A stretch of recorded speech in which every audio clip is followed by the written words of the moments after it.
अभी तो सिर्फ सोचा ही है, लेकिन अभी ठानी तो है मैंने अपने मन में कि हमने कुछ करना है। जनपद के जो बेरोजगार युवा हैं यात्रा में, उनके लिए कुछ करें। लेकिन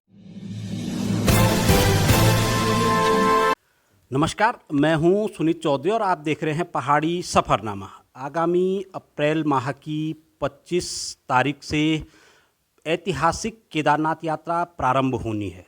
केदारनाथ यात्रा में जो अहम रोल मैं ये कहूँगा कि रहता था, अभी भी है। इस विषय पे मैं विस्तृत चर्चा करूंगा। मेरे साथ मौजूद हैं जिला पंचायत की अध्यक्ष अमरदेई शाह जी। मैं उनसे बातचीत करूंगा कि जिला पंचायत की क्या कुछ तैयारियां हैं केदारनाथ यात्रा को लेके।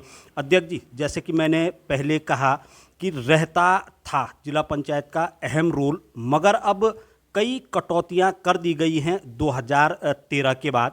अगर मैं मौजूदा समय की बात करूं, किन किन व्यवस्थाओं को इस समय देख रही है जिला पंचायत? देखिए कि जो आप कह रहे हैं कि पहले रहता था, बिल्कुल आप सही कह रहे हैं कि 2013 से पहले ज़िला पंचायत की अलग व्यवस्था थी और 2013 की आपदा के बाद एकदम से सारी व्यवस्थाएं अलग हैं।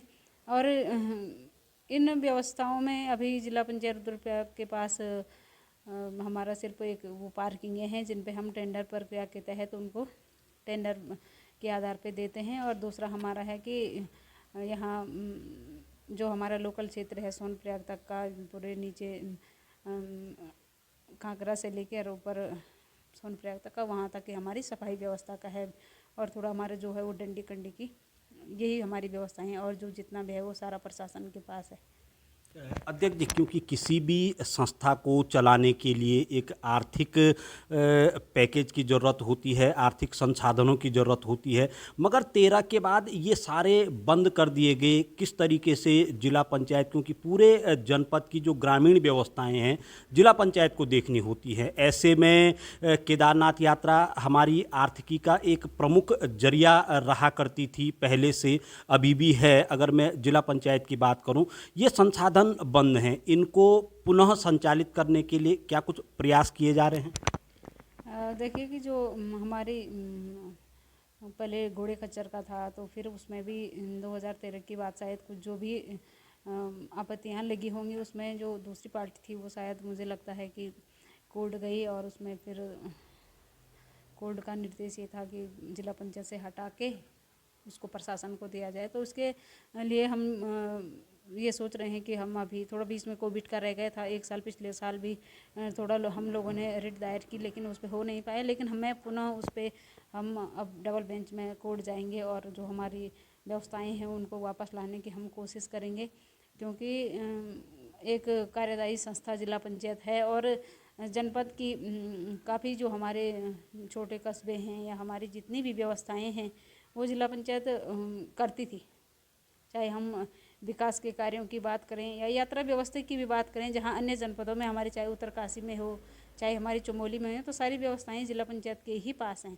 लेकिन मैं दुर्भाग्य ही कहूँगी जनपद रुद्रप्रयाग का 2013 के बाद जो दुर्भाग्य जनपद रुद्रप्रयाग का रहा, उसके तहत सारी जो हमारी व्यवस्थाएं थी वो हमारे प्रशासन के पास हैं। तो हम चाहेंगे कि पुनः सरकार से भी हम निवेदन करेंगे। अभी तो मैंने कभी कहा नहीं है, लेकिन मैं निवेदन करना चाहूँगी कि हम थोड़ा इन व्यवस्थाओं के, अगर हमारे जिला पंचायत के जो स्थिति हैं उनको मद्देनज़र रखते हुए अगर किया जाए जिला पंचायत के लिए, तो वो बहुत ही सराहनीय होगा। अध्यक्ष जी, 2022 की जो ऐतिहासिक यात्रा है वो जनपद रुद्रप्रयाग ने देखी है। पूरा विश्व उमड़ पड़ा था बद्री केदार के दर्शनों को लेके। इस बार भी कयास यही लगाए जा रहे हैं कि रिकॉर्ड तीर्थयात्री यहाँ पहुँचेंगे। ऐसे में रुद्रप्रयाग एक अहम स्थान हो जाता है, चाहे बद्रीनाथ जी की यात्रा हो, केदारनाथ जी की यात्रा हो, हेमकुंड साहिब की यात्रा हो, फूलों की घाटी जो टूरिस्ट पर्यटक जाते हैं वो हो, सबको यहीं से होके गुजरना है। जिला पंचायत ने क्या कुछ अपना वर्किंग प्लान तैयार किया है यात्रा को लेके, क्योंकि बद्री केदार का दरवाजा भी कहा जाता है रुद्रप्रयाग को? देखिए कि अभी तक मैं जो हम बातें कर रहे हैं कि सफाई व्यवस्था ही सबसे मुख्य है हमारा, कि हमारी बात सफाई व्यवस्था है जो हमारा ये ग्रामीण एरिया है उसका, तो हमारी सफाई व्यवस्था पे ही विशेष फोकस है। और फिर पिछली बार थोड़ा रोड साइड की भी पार्किंग की थी, लेकिन उसमें क्योंकि प्रशासन के माध्यम से भी हमें अवगत कराया गया था कि जिला पंचायत अगर वो पार्किंग करेगी तो थोड़ा सुविधाएं यात्रा में की जाएंगी, क्योंकि जो ट्रैफिक का जो आप लोग देखते ही हैं कि ट्रैफिक बहुत ज़्यादा लग जाता है, तो उसमें थोड़ा पिछली बार दिक्कतें आ गई थी। तो इस बार देखते हैं कि आगे होता है कि नहीं होता है रोड साइड पार्किंग का। और उसके अंतर्गत अभी इतनी ही हमारी वो है कि हम उसमें, और स्वच्छता पे ही सबसे विशेष फोकस है जिला पंचायत रुद्रप्रयाग का, कि हम जितना एरिया हमारे पास है वो स्वच्छ रहे। उसके तहत हम अभी गाड़ियाँ भी खरीद भी सकते हैं, और उसके चाहे टेंडर के माध्यम से भी 2 गाड़ियाँ हम लगवा सकते हैं सफाई के लिए। देखिए, आर्थिक संसाधनों की मैं अगर बात करूं तो यात्रा के दौरान जो आपकी परिसंपत्तियां हुआ करती थी, चाहे जो रैन बसेरे हों या अन्य संपत्तियां हैं, उनके जरिए भी एक अच्छा इनकम जनरेट हो जाता था जिला पंचायत को। मगर 2013 के बाद से अगर मैं बात करूं तो सारी जो इनकम ऑफ सोर्स हैं जिला पंचायत के, वो खंडहर बने हुए हैं या उनका संचालन विधिवत तरीके से नहीं हो पा रहा है। क्या उस दिशा में प्रयास किए जा रहे हैं? देखिए कि जो परिसंपत्ति की आप बात कर रहे हैं, तो परिसंपत्तियाँ हमारी वैसे भी बहुत ही छोटा जनपद भी है हमारा, और आप लोग भली भांति जानते हैं कि हमारे चमोली से और हमारा टिहरी से, हमारा पौड़ी से कट के हमारा एक छोटा सा जनपद बना है। तो उस समय जो भी हमारे पूर्व में जिला पंचायत अध्यक्ष रहे होंगे इस जनपद के, उन्हीं लोगों के कार्यकाल में थोड़ा बहुत जो भी हमने संसाधन उन्होंने यहाँ के लिए जुटाए होंगे, अभी तक वही हैं फिलहाल। तो मैं यही कहूँगी और धन्यवाद करूँगी उन लोगों के, आपने थोड़ा जनपद के विकास के लिए आप लोगों ने बहुत प्रयास किए हैं।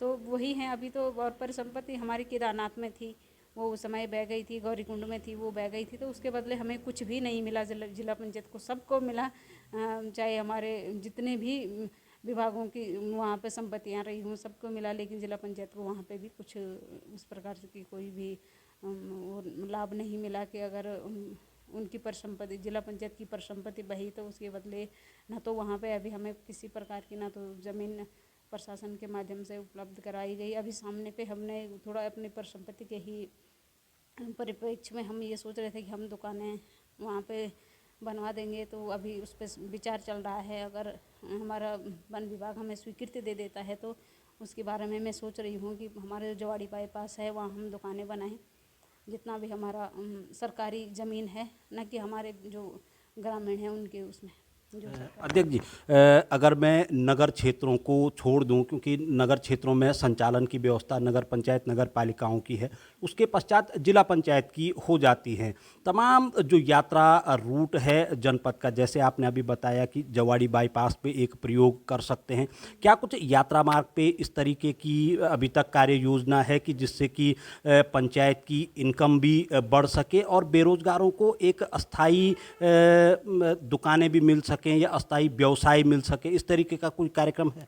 इस प्रकार का तो अभी खैर सोचने के लिए तो हमने सोचा है, लेकिन ज़मीन मिलनी बहुत मुश्किल है। क्योंकि कहीं पे अगर आजकल आप लोग जानते ही हैं कि यात्रा सीजन पे सबकी लोकल लोग भी लगा लेते हैं, तो उनको हटाना बहुत मुश्किल हो जाता है। तो इस प्रकार से अभी तो सिर्फ सोचा ही है, लेकिन अभी ठानी तो है मैंने अपने मन में कि हमने कुछ करना है। जनपद के जो बेरोजगार युवा हैं यात्रा में उनके लिए कुछ करें। लेकिन केदारनाथ में पिछली बार हमने चयनित की थी कुछ दुकानें, लेकिन बन नहीं पाई वो पिछली बार, जो भी बीच में वो विषम परिस्थितियाँ आ गई थी। तो लेकिन इस बार देखते हैं, जैसे ही वहाँ पे वो बर्फ़ हटाई जाती है तो उसके तुरंत बाद मैंने प्रशासन से भी बात कर रखी है। उसके बाद हमारी टीम जाएगी जिला पंचायत की और वहाँ पे हम दुकानें उपलब्ध कराने की कोशिश करेंगे। या थोड़ा हमारी जो पूर्व में वहाँ पे ज़मीन हुआ करती थी उस पर देखते हैं, अगर कहीं पे कुछ होता है तो उधर भी थोड़ा रोज़गार के साधन बनाने पड़ेंगे। अध्यक्ष जी, कई दफ़े हमने देखा है कि राजनीतिक कारण होते हैं कि विकास कार्य बहुत तेज़ी के साथ नहीं बढ़ पाते हैं, मगर इसे इस बार सौभाग्य ही कहा जा सकता है कि केदारनाथ विधायक भी भाजपा से हैं, रुद्रप्रयाग विधायक भी भाजपा से हैं, जिला पंचायत अध्यक्ष आप स्वयं भाजपा से हैं, प्रदेश की सरकार भाजपा से है और उससे बड़ी बात केंद्र की सरकार भी भाजपा से है। ऐसे में कुछ प्रयास रहेंगे, क्योंकि आपका अपना संगठन है, संगठन के स्तर पे बातचीत की जा सकती है जनपद में जिला पंचायत को एक व्यवस्थित और अग्रणीय संस्था के रूप में स्थापित करने के लिए, क्योंकि तमाम गतिविधियां यात्रा से संचालित होनी है।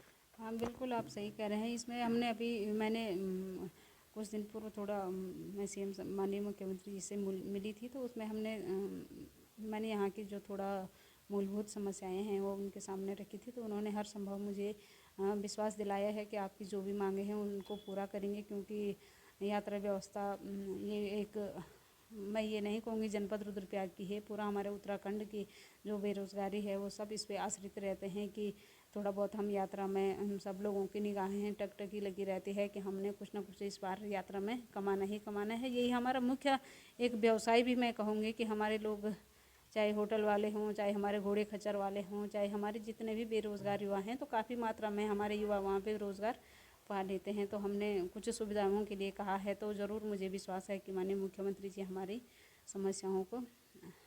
समस्याओं का निस्तारण करेंगे।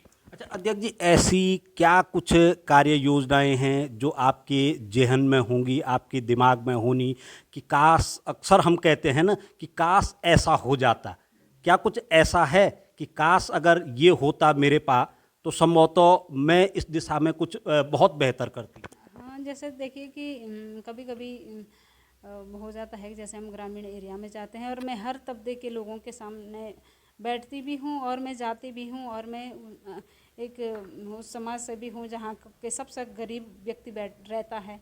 तो मैं हर व्यक्ति के सामने जाने की कोशिश करती हूँ और उनसे उनकी समस्याएं उजागर भी करती हूँ कि आप मुझे बताइए क्या समस्या है और मैं किस प्रकार से आपकी समस्याओं को आगे रखूँ और आपकी समस्याओं का निस्तारण कर सकूँ। तो इसमें हमारा ये रहता है कि जैसे ग्रामीण एरिया में काफ़ी चीज़ें ऐसी हो जाती हैं कि जैसे स्कूलों की भी मैंने काफ़ी स्कूलों का ये देखा है कि जहाँ टॉयलेट नहीं थे, तो मैंने खुद ही यहाँ से जिला पंचायत से, मेरा एक ध्येय है कि जब तक मैं इस पद पे हूँ तो अधिक से अधिक स्कूलों में शौचालय हों।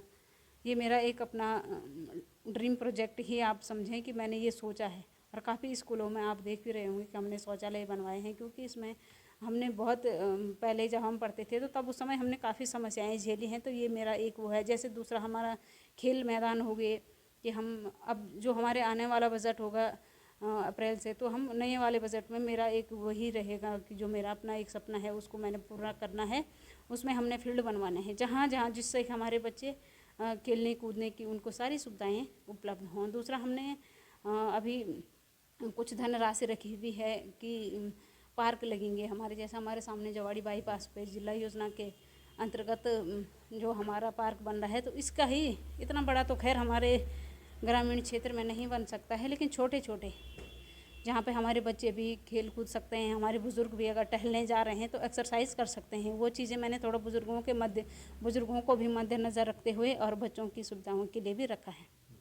अध्यक्ष जी, अक्सर यात्रा के दौरान हम कहते हैं, और बीते वर्ष की अगर मैं बात करूं तो उस समय एक ये आया था कि बेहतर अधिकारियों और कर्मचारियों का होना भी आवश्यक है अगर हम बेहतर यात्रा की बात कर रहे हैं। अगर मैं एक जिला पंचायत अध्यक्ष के तौर पे आपसे पूछूं, हालांकि मैं आपको पहले जनप्रतिनिधि मानता हूं, जिला पंचायत अध्यक्ष आप हालांकि हैं ही, अधिकारियों की टीम निर्भर करता है उन पे, क्योंकि तमाम व्यवस्थाएं अधिकारी कर्मचारियों को देखनी होती हैं। कैसी है इस समय जनपद में, क्या यात्रा को संभाल सकती हैं?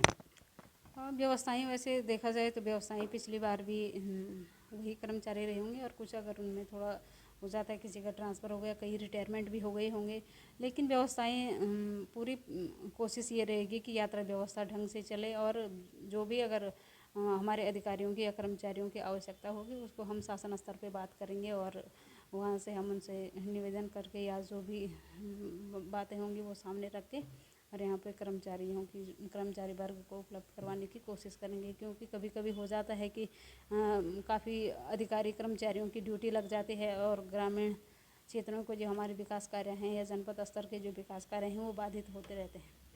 केदारनाथ विधायक जी ने एक चीज़ कही है कि जो यहाँ पे प्रशासनिक अमला है वो अलग से तय किया जाए, राज्य सरकार उसको करे, और दूसरे में जो बजट आवंटन है वो कुंभ की तर्ज पे केदारनाथ यात्रा संचालन के लिए बजट की व्यवस्था की जाए। आप कितना सहमत हैं इन व्यवस्थाओं से? अब देखिए कि इस पे तो मैं क्या कह सकती हूँ, इस पे तो मेरा कथन यही है कि जिस प्रकार से 2 जनपदों में अन्य भी होगा, चमोली या उत्तरकाशी में, उसी की तर्ज पे ये जनपद भी चलेगा। इसमें मैं अलग सा मेरा कोई ऐसा मंतव्य नहीं है। जिस प्रकार से शासन व्यवस्था करेगा उसी पे हम लोग भी